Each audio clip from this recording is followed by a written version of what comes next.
Coming up in this episode of the KickCast, an electric toothbrush that doesn't use any batteries, a slick slider for your phone, and not just one, but two user-selected projects tonight. So sit back and relax. It's time for the KickCast.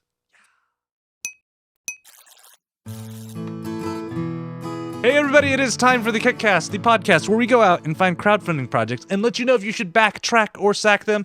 I am Ktdata, one half of the show, but the important half of the show is finally back after all his real life stuff and things. I'm glad.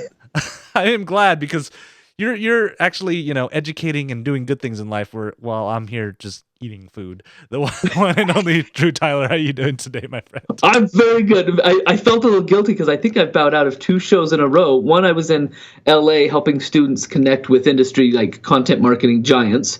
And then I think one of them I was just behind the gun on this documentary. And so tonight, even though I'm like a week away from screening this documentary and it is nowhere near done, I was like, I need a break. I'm just going to do a show with KT and we'll get it done. I'll edit till midnight. Yeah, so I'm well. Yeah, I'm excited because I will be there. You got less than a week to go, so that's why it's crunch time. So I have to ask you while you're editing. I know you always like having the munchies. So what is the sweet confectionery of your choice right now that's keeping you through? All right, so I've got the Gobstoppers box. I've got the bottle caps that my 10-year-old let me have her bottle caps box. So I've got that. My students. They love me, and so they gave me a full gift bag. I have eaten everything inside of it, and it was a lot of Asian candy. That's what's funny. A lot of Asian candy. I was like, did I just see an apple in there? Which is just the 2 or 3 more of these. I've got this fantastic. This is a happy pill. So that keeps me going. There's a first place ribbon hanging from the basket. Right? I mean, are you sure they didn't just steal this from a soccer game or something? There was a gift card to Fizz, and then one of my students knows I love root beer, and so he gave me a 4-pack of the Brigham's Brew root beer. Ooh. I am the best part. I ate it all, but there was a ton of Asian candy that was from Ocean Mart in Roy, and it was delicious. It was so good. There was salad on a stick. It was like those Pocky sticks, but instead of dipped in frosting, it was straight pretzel flavor. Man. Anyway, and then I have a bag of popcorn. So yes, I'm going all night and I'm working the whole time. It's funny, but I'm glad. I always feel bad because I know you're a busy man. You have growing daughters, you have a loving wife, and somehow you make time for the show. So I always appreciate it that you can do this. So I have enough room in my life that my arms can wrap around all my girls and my KT. Yeah. All right. So if this is your first time watching the show, yes, this is the Drew Happy Love Hour show. Really. Fun Drew show. Yeah. Everything else is really extra. This is the main part of the show. Welcome. Yeah, but welcome to the show. We got a packed one. This was one of those weeks where I was going through our list of projects. I'm like, there are too many good projects. I feel bad cutting out some of these projects. So hopefully you guys will enjoy the ones we picked. But before we do that, we have one piece of news to cover. And I waited for you to talk to you about this because this is kind of an interesting thing. Indiegogo has announced the Indiegogo Marketplace. So we already know they have their in-demand and their campaigns. Now they're taking it one more step farther where it's the Indiegogo Marketplace where you can get these the next day or however long it takes to ship them because they're already made. They're in boxes ready to ship to you. Past projects that have already funded? Yep. Yeah, so they're past projects. And when you go to the Marketplace, you can see right here, you can notice that they'll show you the price and they're all guaranteed to ship. So it's not like you're just flying an idea in the sky. These projects are made, ready to go. You're gonna have them in your hands in X amount of time for shipping shipping. Interesting. Now, didn't somebody do this with Amazon, or is that a different? So that's what's the interesting thing is they did do this with Amazon, but I think the problem when you do that is you have to kind of follow Amazon's rules, and some of these projects probably don't fit with that, or they didn't want to work with Amazon's shipping and stuff because. Amazon does some different things to make sure all of their logistics are right. Okay, so this may be their answer to get around that. Yeah, and as you go through, you get clothing and stuff. I'm trying to see some of these projects I've seen before. Ooh, Yeah. craft beer system. I'm sure yeah. you've seen this before. So like that's I don't know. So how do you feel about this? Where we live in a world where if you go to Kickstarter, they're always like, Kickstarter is not a store; it is a place for ideas and stuff. And Indiegogo's like, nope, we got a store too. Come and get stuff here. Right. Like, is this a wise move for them, or is it just going to start muddying the waters even more? No, I think it's a fine move. I think what both of them need to do is they're trying to say, for those people that are creators and they're making campaigns and projects and things, what else? What's the value add? That's why we've seen them all adding things, for like whatever, fulfillment, right? Reward fulfillment and other like processes that go along with running a campaign or a crowdfunding. So I think it's totally normal for them to say, okay, well, what about the ones that have run? Well, now you can have a direct ship or another shopping space, which as a campaign organizer or somebody that's putting something on, that would be a bonus for me. I'd say, okay, so once this is done, our product could also sit here, as well as our own Amazon link, as well as our own Facebook page or web page. This is just one more place where people can say, oh yeah, we'll be in that store as well for the innovators, right? So I think it's a fine idea. I think if they've built it and it's ready to go, I think it's good. Yeah, I think it's interesting, the two routes you see. So Kickstarter, they give you the resources and stuff, but they're still kind of hands off. Where you go, you do your own thing. Here's some information that we've gotten over the years. Whereas Indiegogo, they'll talk to you even before you even launch the crowdfunding project on their campaign. They're like, we want to hold your hand, take you through this, and make it as successful as possible.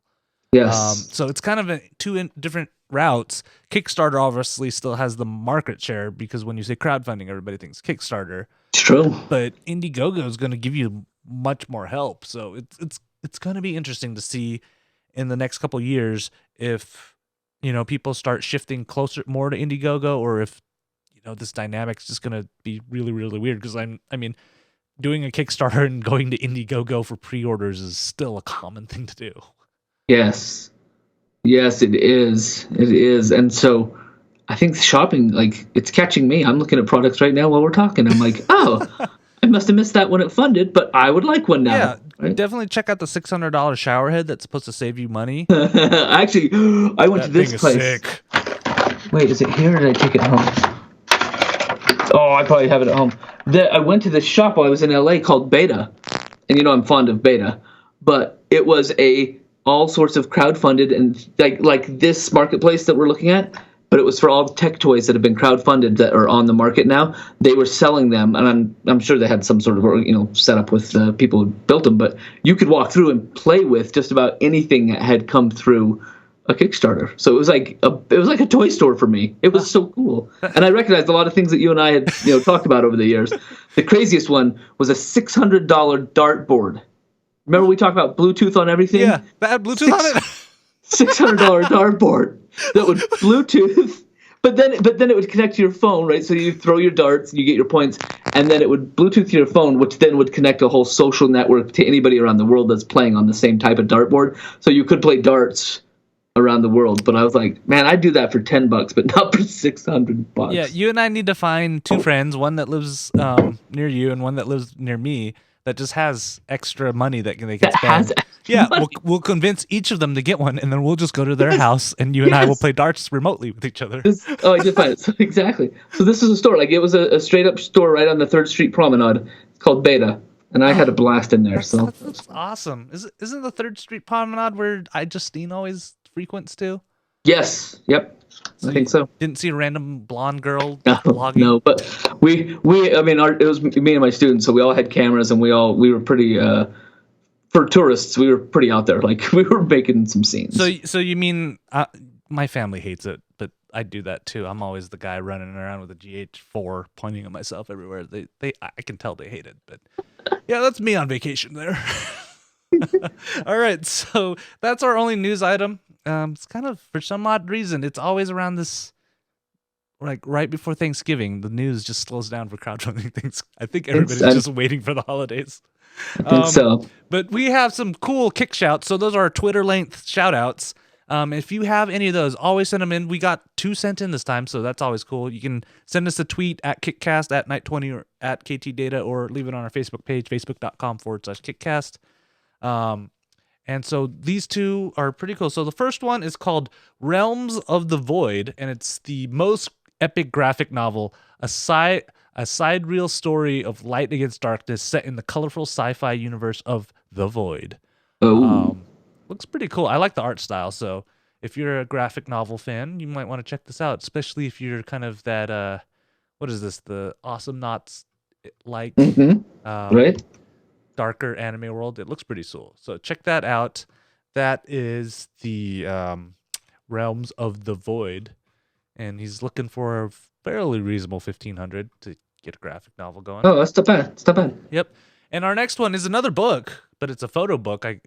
Photo book, is that the right term? I'm thinking that's the right term. Yeah. And it is called Stranger. It is a still photography project that explores the role of smartphones as a tool to find beauty in an era of surveillance capitalism. So everybody's paranoid now about cameras filming them and stuff.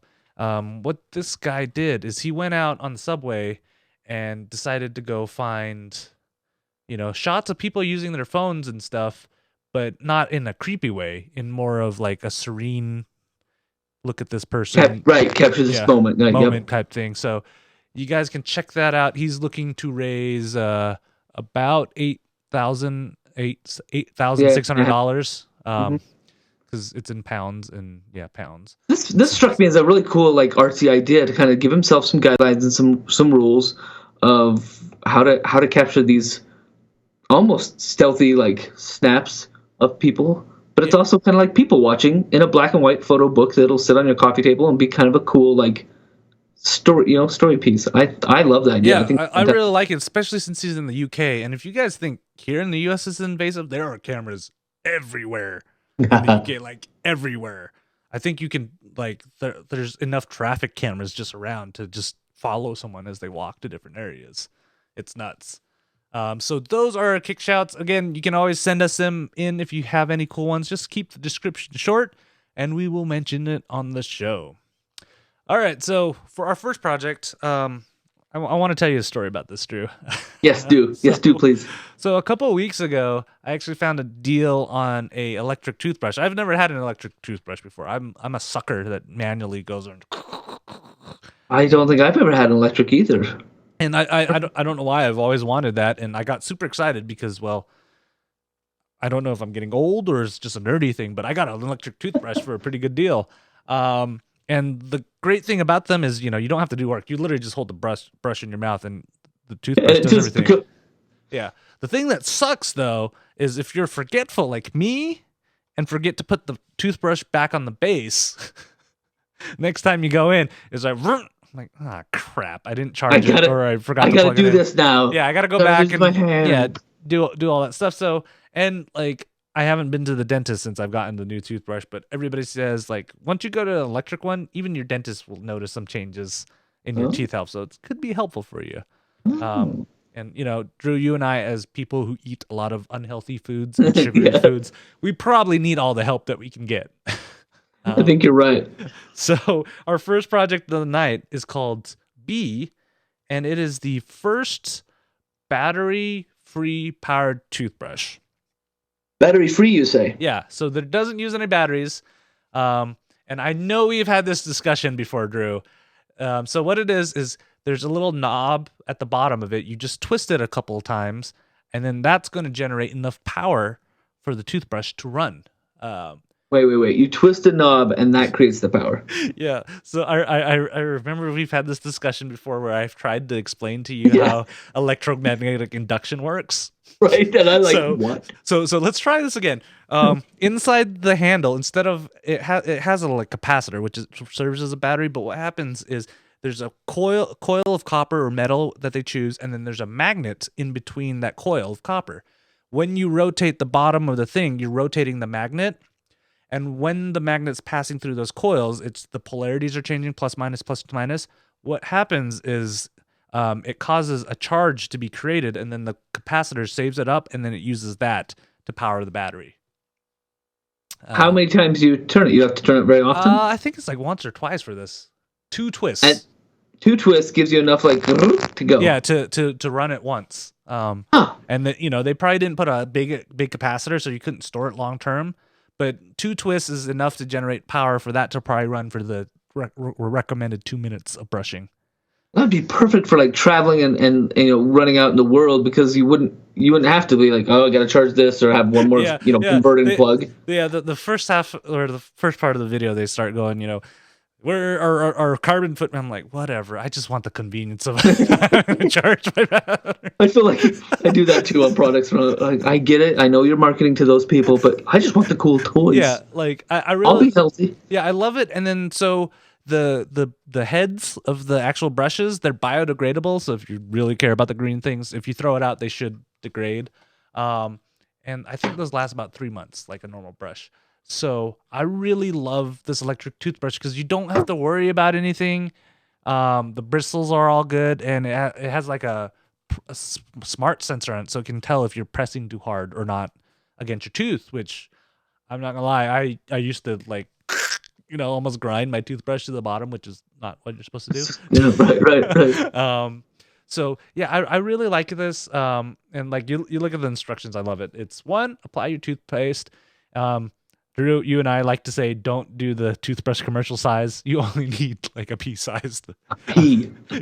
Yeah, you don't need to do the whole swivelly thing. Yeah, the swirly. Yeah. Mm-hmm. And then 2 is you just twist the dial twice. That will give it the charge, and then you can go for 2 minutes. So the only thing I'm not sure it has, and I couldn't tell if it does, is my toothbrush right now has a zone sensor. So the 2 minutes is for you're supposed to divide your teeth up into 4 zones. Oh, sure. And you do 30 seconds each. So for my toothbrushes, once you start using it, it will have a 30-second timer, and it will vibrate when you've done the 30 seconds, telling, hey, you should move on to the next zone. Move to the next one. I don't think it has that, but I think it's perfect. That uses batteries, of course, so I think it's a perfectly fine trade-off to not have that and not have to worry about ever charging this thing ever. Yeah, that is amazing. Yeah, and like you mentioned, for travel, it comes with the little lid things that you can put on it, so you can just throw it into your suitcase. Would this convince you to get an electric toothbrush? I think so. Like, I love the idea of, again, not having to have something plugged into a wall. Like, I don't know if you live with girls. Well, you probably don't share a bathroom with girls, right? I don't share a bathroom with girls. I have lots of girls. There is something plugged in the wall all day, every day, and if it's like it's a hair straightener, a blow dryer, or curling iron and hair, all that. And if I want to charge my razor, which I shave every 5 days, maybe every 7, I got to plug, switch some plugs around. Having one more thing in the bathroom that's constantly plugged in, like a charger for an electric toothbrush, wouldn't fly at my little house. But this, you pull it out of the drawer, you pull it off the counter, and twist, boom! I like it. Now, hit me with the MSRP. What are they asking for? All right, so the MSRP for this, because I was checking the FAQ, the only thing I didn't look for, and I should have, is how much the heads are cost. Oh, replacement heads, right? So for early bird, it's $49.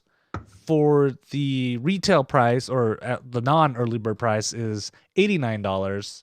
And if you want 2, what? If you, I don't know why you would ever get the 1. If you want 2, it's $96. So, and then MSRP is going, they say that, and that's, MSRP is going to be 60% higher than that. So it's going to be almost $200. So if you want to get it now, I'd jump in. And so at their pledge levels, those are not bad. I mean, the electric toothbrush I just got, it was on sale and it was $30. I think when it's not on sale, it's like $40. So this is about $10 more, which might, in the long term, not be that much, considering you're not paying for power. Right. And they thought through some things. Wow. Heads are available through the website. I didn't see a price on them, but they're doing the one that you get on the brush and then 3 refills. So 4 will get you through a year is what they're saying. Yep. So however much they are, getting 4 new heads a year, that's no big deal. That's how many toothbrushes I buy a year. So that's fantastic. Well, it doesn't tell me the prices of the brushes, but I can't imagine them being too much. Right. Especially right. if you're buying a year's worth, where sometimes you can extend it a little bit longer. So, is this a backtrack or sack for you? This is a back. I really like this idea. I really think that they've thought through a lot of things. They've done some great marketing on it. The goal is, I mean, they're 10,000 from reaching their goal. Yeah. They still got a month and a half to go. I think what they've, this is a fine thing. Yes, I want to save the environment, but I think it's really cool to just be like click, click, boom. Yeah. So yeah. I back it. Yeah. For me, it's a back too, because I realized that I could still use the one I have now for every day, but this would be great to stick into my travel bag, because I have a travel bag of toiletries that when I go traveling, right. I just grab that and go, so I don't have to worry about packing stuff. Which this would be great, because then I don't have to even think about charging it. And I don't know if you're like me, Drew, I wait until the very last second to pack. I know you. I know you do. Which then still astounds me when you show up to conferences and conventions where like you were rolling cases and cases of gear, and I'm like, I'm sure that probably got packed before the clothes or any. No, that's the beauty of it. The gear's all ready to go. Like I could just leave to go. The gear's ready to go. It's the clothes. I'm terrible at it. I wait until the last second to pack all that stuff. Oh yeah, I have to wear stuff. Yeah. So the gear, like I could go, if you told me, hey, let's hit the road right now, I could go grab my pack and we'd be good to go. Yep. Yep. So love it. So that is the B. And so for our next project, speaking of gear, so I mean, our next project probably isn't like one of the basic things that you should get, but it is definitely one of the things that can step up your video game, right? Especially in the mobile world, right? I think that's why it's key. It's accessible. So this one that we're talking about is an essential piece of photographer gear would be a slider. And so a lot of shooters that shoot still video will shoot on these sliders. Slider is just the rails you put the camera on, and you can move it real slow to get pans and parallax kind of moves. And those are really nice, and they give you kind of an artsy feel. It's one of those things that maybe it's second level. You should certainly like figure out how to shoot still pictures and like framing really good first before you play with toys like this. But this project is called InMotion. It's the InMotion Slider. And I think what they've done with this is they've done a fantastic job of making something that anybody with a camera, with a phone camera can use. So this is a motorized slider that works with your phone, with a GoPro. And as we discussed, some pretty small wireless cameras should work with this pretty well. Mirrorless cameras, so smaller bits. Because the motor has to be able to move it around. But what I think sold me on this project, because there are a lot of, I guess, what do you call these, like motorized slider heads systems out. I mean, right? That's the There's hotness. Between that and gimbals are the two hotness in photography. Exactly. Right now. And most of them for like your decent, like big size cameras, your expensive cameras, they start around $600, $800, and then they go way up from there. What I love about this is that it's not a cheap and easy, hey, here's a box that moves on its own, put your phone on it type of slider. They've thought through really how phone shooters shoot. And so the InMotion Slider has an app that allows you to control for and set up things that are ideal shots for your phone. There's a straight video mode. There's a face following mode, so that as you move around, that little slider is going to follow you. There are devices just for that, so it's cool they put it inside of this.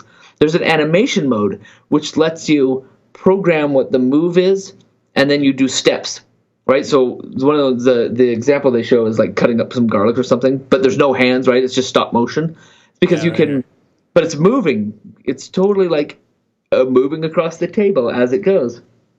And so that would be a very, that is a cool part of it. Time-lapse mode, the parallax where the camera is pivoting while the slider is sliding.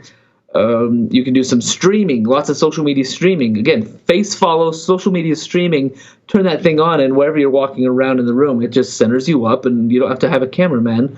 Along with, I think they said something about cloud-based color grading. So you throw the picture or the video out, and it says, okay, here's what looks best. Some cloud storage, all accessories, a loop mode. Like, those are all fun things that I looked at, and I was like, that's a cool project. Like, that's neat. They've thought of everything.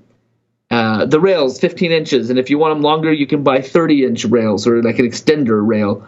they've got, and I don't know if it's in there yet, but they're talking about being able to do a smart clapper, basically a trigger, right? Yeah, right here, because these things, like, you don't realize how important having a clapper is until you actually start syncing audio and stuff up. And so what this one does is it allows you to not only like sync audio for post and other things like that, but it will trigger that step mode. So from afar, you can clap and it'll start recording. Or if you're doing the step mode, you can clap, it'll take a picture. Clap again, it'll move itself, take a picture. Move itself, take a picture on every clap. So that's kind of a cool setup. There are product shots that you could do with this. There's all kinds of like just simple pre-programmed moves. But there's one that got me, and I think it's pretty dang cool.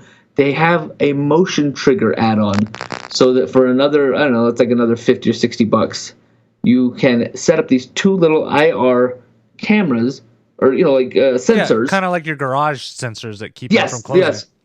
Set those up, and then whether you're out skateboarding like they show in their video, or if you just want to trigger some motion to happen, you can have that start the camera. You set up the slider, you get it all ready to go, and as soon as somebody trips that wire or trips that light, boop, it starts rolling and recording, and it does a pre-roll or it goes right at the right time.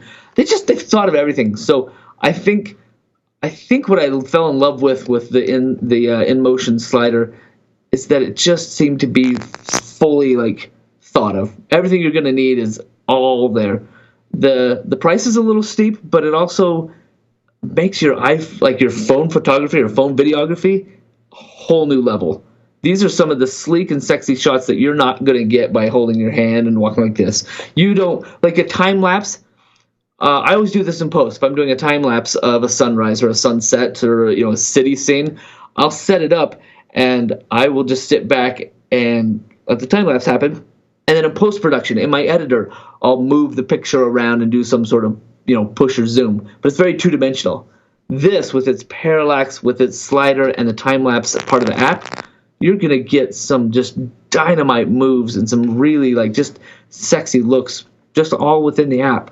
So there's a lot of good here. There's a lot of good. So this is definitely a back for me. They've already reached the goal. They've got about a month left to go. The price for the early bird is about $250. That does not include a hard case or extra rails or extra batteries, the clapper trigger, or the motion trigger. Like there's some of these extra add-ons. Yeah, it's like $60 for the hard case, $50 for rails, $70 for another battery, $60 for the clapper trigger, $29 for the 360 platform, and then $60 for a motion trigger. So all of those get added on. So if you're interested in all those things, they built out another tier that's about $450 that puts all of those things into the fully loaded kit case. But even at that $450, they say it's about $300 off of the suggested retail, and I don't doubt it. Like what they've built here is certainly in that $700-800 range. And most photographers, if you're serious about shooting with your phone, and a lot of people are phones are pretty cool nowadays. Phones, you can do some crazy stuff with phones, and then you won't unless you're like Drew and I who can spot the differences. Most people won't be able to tell that you did it on a phone. Never even know. It's that beautiful. So this for me is a really, really cool, sexy tech toy that I would definitely back. In fact, I'm thinking about getting it for the studio because I know students would love to play with this. Yeah, I love it. And then when people balk at the price, I'm like, it's actually not that bad because the key point is it's motorized.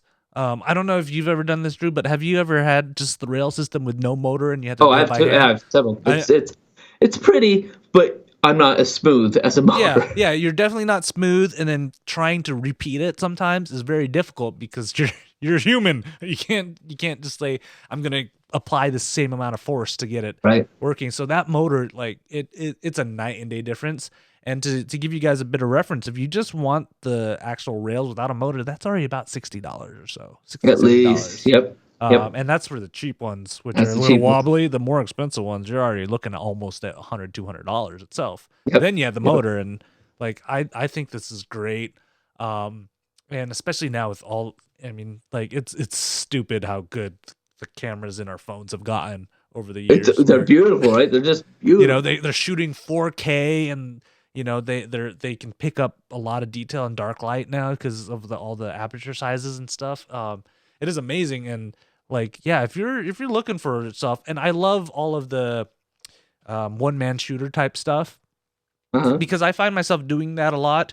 Or if I am with a group, it's hard to tell them, hey, let's do a parallax slide or something. You're barely lucky to get them to be able to hit record and not mess that up. Right. Sorry for all the guys who've helped me before, but it's the truth. Because it takes practice, right, to do some of those advanced moves. With this, the slider already knows how to do it. You know what you want. You can direct it and control it remotely, which is, an amazing thing. And like, yeah, the price is not bad at all. Now I'm like tempted. It's like I should just ditch everything and just use my phone to film everything. Make some really good stuff. Yeah. Just as good. Yep. Yeah. So this one is definitely a back for me too. I loved it. And it's just, yeah, that's definitely one of those things that I really wish I had a slider right now. My only drawback with it is I think my camera's a little too heavy for this, even though it's technically a mirrorless.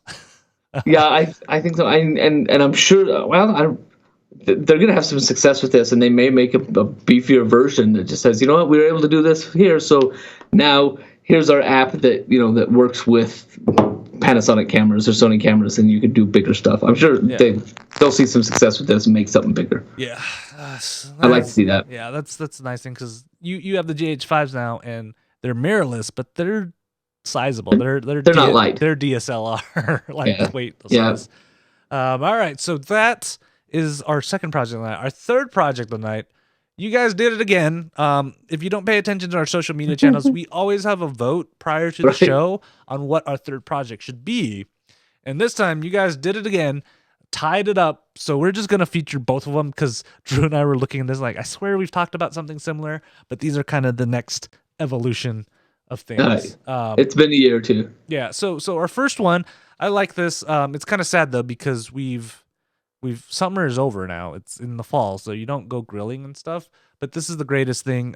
It follows our theme of adding Bluetooth to everything. So this is called the Cook Perfect, and it is a intelligent meat thermometer. So you're like, JD, there are tons of Bluetooth meat thermometers out there. This one is a little bit different because the problem with meat thermometers is usually there's only one temperature sensor on it. This one actually has 5, I believe, sensors, and what it does is it actually take readings from all of them and then figure out where the core of it, because that's where you actually want to measure your meat to see if it's done or not, is the core temperature, not that, because of course outside it's going to be a little warmer, and then if if it's ice cold in the middle, you don't want to eat that because you're going to get raw meat. So what this does is it takes the readings from the 5 probes, and then it can, since it knows where the probes are, it can determine the temperature differences between all the probes and figure out where the middle of it is and give you a more accurate reading of what the core temperature is. And of course, it has Bluetooth and all that kind of fun stuff, so it goes straight to your phone. And what I like about it is you clip it on like anything else, but that phone app is nice. It's super, super nice. So they have 3 different ways of actually reading the temperature. So you have your meat temperature, which gives you the standard thing. And you can even put in your target temperature, and the phone will let you know if it's gotten there or not. There's also the pre-select, so they'll have a database of steaks and stuff and say, I want a medium rare steak.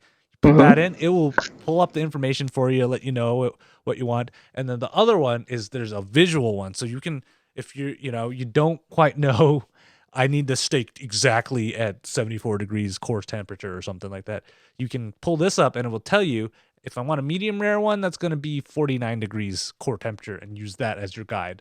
And you can just hit it from there too, and it will lead you up. Because I know the way I cook steaks is I don't use a thermometer. I do it by eye. And so you're one of those. That third level would be definitely something for me. So it has that it's a Bluetooth thermometer. And you can get one for $51 right now. Is this one a backtrack or sack for you? I think this is back for me. So yeah, so it has the thermometer part and then the receiver part and then the Bluetooth to go with the rest of it. I think it's Bluetooth. It's probably Bluetooth. Everything's Bluetooth. Right. So like, how often do you grill outside, Drew? Or often, like a couple times a week in the summer. I've slowed down in the fall now, but quite a Yeah. bit. So, and you were telling me you have kind of a Bluetooth one, but it doesn't do any Well, of this right, stuff, so right? it's its own transmitter receiver, right? And I think I paid probably 60, maybe $70 for it. And I have one end that I stick out of the grill and plug in, and one inside the house that like beep beep beep, you hit turkey temperature or whatever. Yeah. But not on my phone, not where I am. Like this for this amount, for this price, especially at these early birds, like wow, Yeah. this is great. Yeah. I really like it. And if you guys want to go watch it, all I have to say is Danish Cowboys. That is awesome. It's worth finding just for those guys in the video. Yeah. All right. So, and then our next one, this is an interesting one. Drew, you are slowly transforming your house into a smart house. Where Yes. you have the Nest. Do you have a door lock yet, or The door lock I do not have, but I have the Nest. I have the lights. you also have the smoke The detectors. the smoke detectors. Yes, yes. so- And the camera. Yeah. So wow. so how I'm a nerd. yeah, so how does your camera work, and what was the installation for the camera? The camera I have is initially it was a drop cam, and so now it's Nest Cam, but it's a USB that's plugged into the wall all the time, and it's always plugged in. We have it right now sitting in a corner of the room. When we leave town, we'll put it and hide it up on the mantle or something, but it's wired. Yeah, so but it's you still got wires and stuff. So our other project is called the Halo, and they claim it's the best smart security camera ever designed. I'm a little skeptical, but what tipped me over the edge is Aero Electronics actually is doing this, is certified with them. If that name sounds familiar, they dump a lot of money into Indiegogo projects. So they're definitely not going to back projects that are just, not well thought out and planned, because they have expertise in actually making devices. So this actually comes in two models. There's the classic and the vintage. The vintage is you screw it into your light bulb socket. Oh, and wow. it takes power from the light bulb socket to charge and run. And then is it like does it take away the light? Like I don't get a light anymore? yeah, that's my drawback with it is it. So it uses those in-ceiling lights that a lot of people have that use the pan cams or the pan lights. So you take that out, you screw this in there, and then you can rotate the camera however you want. In there, and it uses that. But my only drawback with that version is I don't think it actually works as a light anymore. But it charges, and the nice thing is when you turn the lights on in that room, it charges the device. And then when you turn them off, it uses its internal battery, so it's not always draining power from your house. And then they also have a desk version or a more mobile version that you put on that has a battery plate on it, and you just swap out battery plates to charge it up. And then so it has all of that. And then let's see, they're 1080 HD live streams, infrared night vision, because that's always a good thing to have is the infrared, since if you're looking in the dark, that will help the camera see at night. Right. Oh wait, I guess the light fixture one does supply a LED light. I was wrong. It does have around the rim or something? Yeah, around the rim. And then it also does a two-way speaker and microphone. So if you really want to scare your kids, Drew, you install one of these. I do like and when they know that dad's away, you can first spy on them, and then when you're in the room, you're like, "Hey, what are you doing over there?" Just freak the I saw what you were up to. What are you kids watching? It's like that. Stay away from that candy stash. That's dad's. I like that. So and it has built-in alarms and stuff. So that's great. Again, the desktop version, same thing. It doesn't have the light, I guess. But it still has a two-way speaker, and then it has this 6-month battery life, which is pretty good. So you don't have to worry about swapping it that often. And it's a long time. What's interesting, and I saw this, and I'm not quite sure how it works yet, but they have this thing called the smart image detection. So what it does is as it starts seeing the same people over and over, it recognizes them, and then when a new person comes in, it actually can alert your phone to say, hey, there's an unknown person in the house, and ask you what you want to do. If ring the alarm, talk to them, or even call 911 so you can get the appropriate authorities. Right from the app, huh? Yeah, right from the app. And it even, can take pictures where you want to. Right. So like in the live view, your little ones are getting bigger, but you remember those moments, right? When the little one would do something and you're like, oh, I got to pull out my phone. This can actually probably capture it for you right then and there. Wow. And imagine if it were like Alexa connected, you'd just be like, Alexa, save the last 5-minute clip, or save the last 30-second clip from my Halo. That would be kind of and I imagine that they're probably planning on working. doing that later Kind on. of fun. So I really like this. And then the angle is, what was the angle? It's like 150 degrees. So that's pretty. It's going to capture a lot. Yeah. In terms of the sensor, because you've seen the ones that are just narrow and you can only see straight. So this is going to capture a lot of it.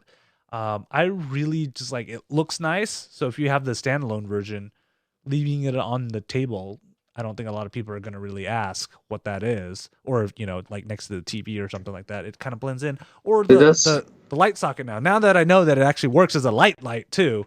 I bet there no one even knows. Yeah, I think that's awesome. So what do you think about this? Like, it seems like they've taken all the best things and put them together. Like my Nest has 24/7 recording that I can go back. I pay extra for that. I have the human detection and kind of like zones and things, but it's not wireless.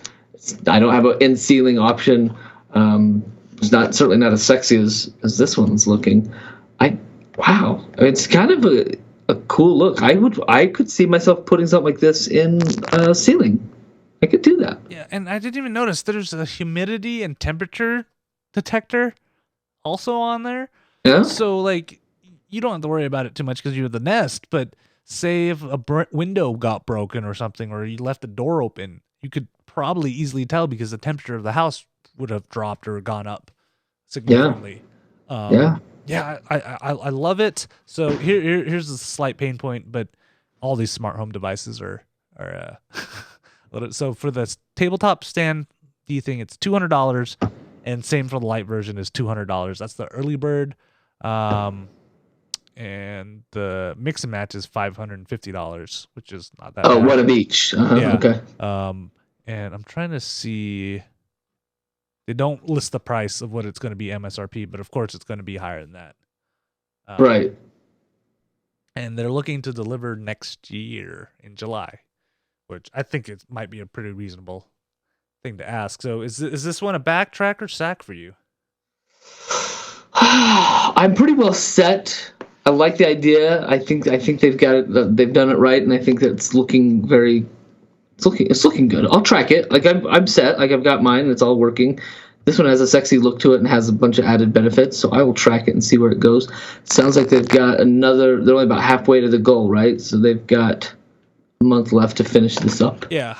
But I think we'll see this in the market. This is one that I could totally see in your Best Buys and in your smart home stores. Yeah, I love the integration of it and how nice it looks too. Because with your drop cam, right? You can tell it's a camera because it's this little oblong thing. This is a little bit more concealing. It sort of looks like a speaker. So if you're not looking really close, you might think it's even a speaker or something like that. Yeah. And that just having Aero as kind of one of their partnerships makes me feel better about this project because there's somebody like, we make hardware, so they're going to make sure that this project goes through. Right. Yeah, and it's a flexible goal. That's interesting. So even if they don't reach their 50 grand, this is going to be made. It might take a little bit longer, but it's going to be made. All right, so it's time for our sack of the week. And this is an interesting one. This is NSFW. I don't know if you could show this. I don't. Just kidding. This is one of those projects where I wasn't even quite sure what it was going to make until I had dug deeper. So it's called A Life's Goal, A Dream Fulfilled. Welcome to the Boneyard. A book, a dream, a zombie with an attitude. What more could you ask for? A book told from the zombie's perspective. Wow. Show me more. So I mean, you see that and you're like, okay, and then there's some weird CGI zombies that if you watch the video, he doesn't really explain. It takes like 40 seconds out of this video until he actually tells you what he's going to do, and he doesn't really go into many details.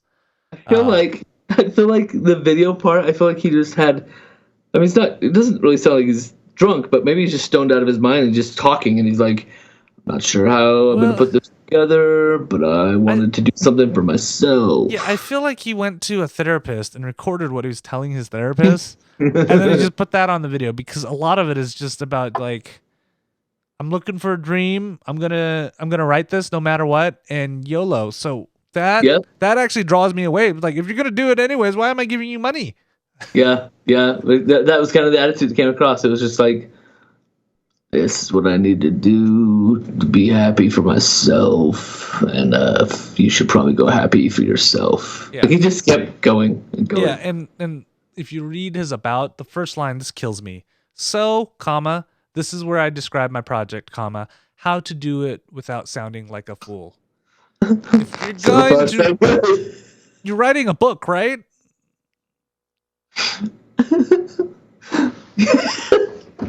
Maybe you should give us like a chapter and be like, help me get past the chapter. It's like, I'm not an English major or something, but like the grammar and the punctuation and stuff in this is not giving me, confidence that the book's going to be good. Yeah, maybe he needs the $65,000 to hire a copy editor. Yeah, because I mean, even in the subtitle, he put, "What more could you ask for?" Period. And he spelled zombies, and he says, a book told from the zombies, ZOMBIES perspective. There's no punctuation. No apostrophe on that one. Yeah, and I still don't know what the novel's about. Like, no, but it is from their perspective. Dream a book, man. Like, I get that you don't want to give out your idea to people.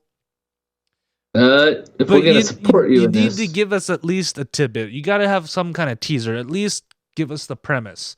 Because I won't lie to you, your premise probably has already been done before, but how you execute that premise is actually why people will want to read your book. Because I mean, half the, like, a good chunk of the books out there, it's all about the hero's journey, right? Hero runs into conflict, hero grows, and then comes back, finally defeats whatever his issue is, and then done, right? That is, most stories have followed that format somehow. Yep. So that's why, like, I like how he's pursuing his dream, but this execution is terrible. You want $65,000, and I have zero confidence in that this is actually going to come out remotely close to what. And he's gonna write it anyway. He's gonna write it anyway. Yeah, he's gonna write it anyway. So it's like, I know a lot more authors out there that still have their full-time jobs, still do all the other stuff, and sorry, bro, they write better than you, or at least or at least from what you've shown me, they know how to write better than you. So right, they've done it. They've done it. Yeah, if you would have come to us first before you posted this, I think both of us would have said, "Great, write a chapter, write us an intro, or just tell me a little bit more about the world." Yeah, well, that's neat. So we missed the boat on this one. So yeah, if you want to know what not to do for a Kickstarter video, go watch this video. Just like, none of the ideas in it are great to go with. So yeah, a wild night one night that he was like, I'm just gonna talk and hit record. Yep. So that's our sack of the week. Sorry, Christopher. We love you. We do. Yeah, you're gonna be fine. You're gonna find happiness. Yeah, but this is not a good project. So let's just be. We learned a lot from you. Yep. Thank you. All right, so that's also sadness, but you're probably anxious to get back to work anyways. That is the end of this episode of the KickCast. Drew, again, thank you so much for making time, because I always appreciate it. You got anything to plug? A week from tomorrow, I screen. So I guess Wednesday the 1st, November 1st, I screen the documentary, and I hope to have it done by then. But that's about all I've been thinking, eating, and sleeping on for the last probably 6 weeks or more. So yes. So they should go. If anything, go like Drew's Facebook page. What was that? Windows of Change. Windows of Change. Yeah. So it's just facebook.com/Windows of Change. And just follow even the production side. If you dig the production side, you'll see our. I put up timeline Thursdays, right? I'm showing timeline. I'm showing trailers and just talking about the project as a whole. It really is a motivational thing. Like, the whole idea of this documentary is to remind people, like, look outside of yourself and serve. Like, you find happiness, we become more happy when we're helping others, and that's kind of what this whole thing wraps into. So there's my feel good message for the night. I'm super excited because I'm gonna go. I will be there to support you and Pete because I think it's the most awesome thing that you guys are doing this. I'm excited. Thanks. And then I'll bring my phone and do like the shaky bootleg video, and then leak. And if I leak that out, well, that's gonna draw more traffic, right? Because there's a leaked documentary. Leaked documentary. Yeah. I like that. It's gonna be bad. Like it's gonna be like a low angle because I'm trying to hide the phone, and like it's like and like, well, if you want a non-terribly shot bootleg copy, go buy a copy of it. I like that. Let's do that. I like that. That's fun.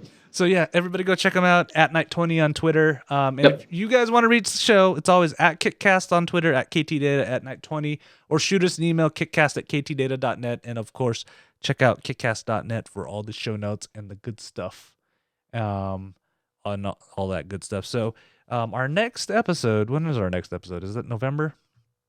November 6th? It might That's be all right. November 5th, 6th, 7th?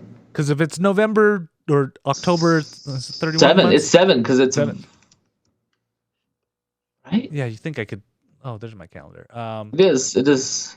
We're set for the 7th. It is going to be November 7th, which is Election Day, I believe. Oh, I think you're right. So, hopefully both of us will have our I voted sticker. Actually, that doesn't even work anymore because they're like... You do it online or... You vote by mail and then you don't get a sticker, which is lame. My sticker. So... hopefully we will see you guys there live. It's always fun. If you guys are watching on Twitch, I apologize. There's something going wrong with the servers. Facebook seems to be okay right now. And so until next time, my friends, we'll talk to you all later. Bye-bye. Bye, guys.